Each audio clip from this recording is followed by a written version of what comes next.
আসসালামু আলাইকুম, বিসমিল্লাহির রহমানির রহিম। সুপ্রিয় শিক্ষার্থীবৃন্দ, তোমরা যারা সপ্তম শ্রেণীতে পড়ো, তোমাদের ইসলাম শিক্ষা বই থেকে পাঠ 4 সৃষ্টির সেবা নিয়ে আজকে আলোচনা করব। ইসলামিক পরিভাষায় আল্লাহর সৃষ্টির প্রতি দয়া, সহানুভূতিশীল হয়ে আদর যত্ন করার নামই হলো সৃষ্টির সেবা। মহান আল্লাহ এই সুন্দর পৃথিবীতে মানুষকে আশরাফুল মখলুকাত তথা সৃষ্টির সেরা গড়ে পাঠিয়েছেন।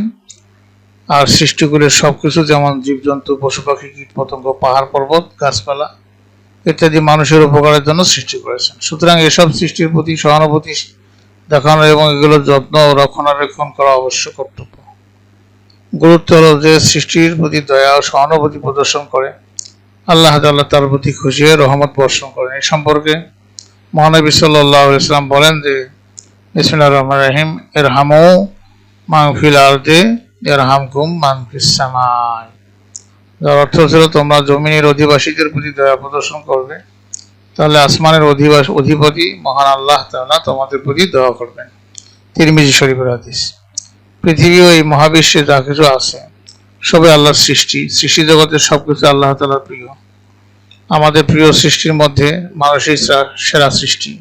পরিবারে যেমন পরিবার অনেক প্রধানের অনেক দায়িত্ব কর্তব্য থাকে, তেমনি সৃষ্টি জগতের প্রতিও মানুষের অনেক দায়িত্ব কর্তব্য আছে। সৃষ্টিগুলির প্রতি দায়িত্ব পালন করার নাম সৃষ্টির সেবা।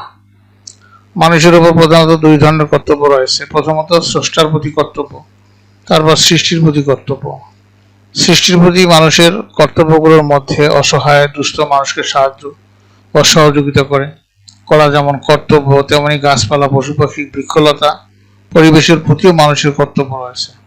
সৃষ্টির প্রতি সদয় হলে এবং এদের লালন পালন রক্ষণাবেক্ষণ করলে আল্লাহ খুশি হন, তেমনি এদের প্রতি অবহেলা করলে, নিষ্ঠুর আচরণ করলে আল্লাহ তাআলা অসন্তুষ্ট হন।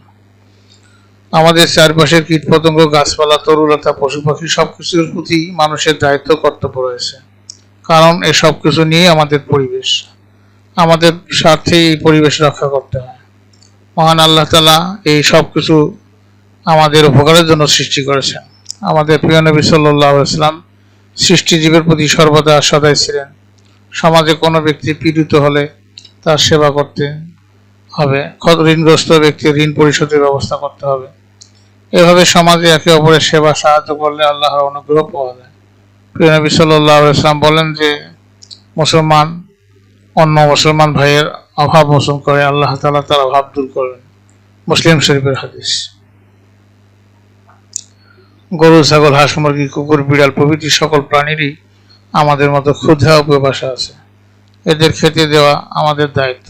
মহানবী সাল্লাল্লাহু আলাইহি ওয়াসাল্লাম বলেন, কোন এক মহিলা একটি বিড়াল বেঁধে রেখে সে বিড়ালটিকে খেতে দেয়নি এবং ছেড়েও দেয়নি, যাতে পোকামাকড় খেয়ে জীবন ধারণ করতে পারে। অবশেষে বিড়ালটি বাঁধা অবস্থায় খাদ্যাভাবে মারা গেলে আল্লাহ ওই মহিলাকে শাস্তি দেন। বুখারী, মুসলিম শরীফের হাদিস। নবী সাল্লাল্লাহু আলাইহি ওয়াসাল্লাম আরও বলেন যে, বনি ইসরায়েলের এক পাপী মহিলা তৃষ্ণার্ত কুকুরকে পিপাসা কাতর দেখে পানি পান করায়, এতে আল্লাহ তাআলা ওই মহিলার প্রতি সন্তুষ্ট হয়ে তাকে ক্ষমা করে দেন।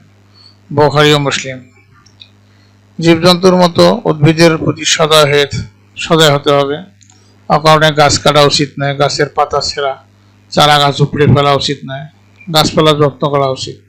বৃক্ষলতা মহান আল্লাহর তাসবিহ পাঠ করে। পরিবেশ রক্ষায় নিজেদের প্রয়োজনে জীবজগৎ ও পরিবেশের প্রতি সদাচরণ করা আমাদের দায়িত্ব কর্তব্য। আমরা সৃষ্টির সেবা করব। সৃষ্টি জন্তুকে কষ্ট দেব না, অকারণে কোনো বৃক্ষের ক্ষতি করব না, বৃক্ষরোপণ করব এবং এর যত্ন করব।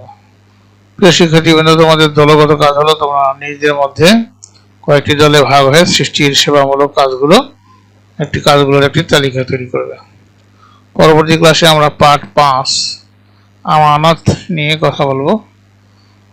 আলোচনা করব। তোমরা সবাই ভালো থেকো, সুস্থ থাকো এবং পরবর্তী ক্লাসে আমন্ত্রণ জানিয়ে সেখানে বিদায় নিচ্ছি। খোদা হাফেজ।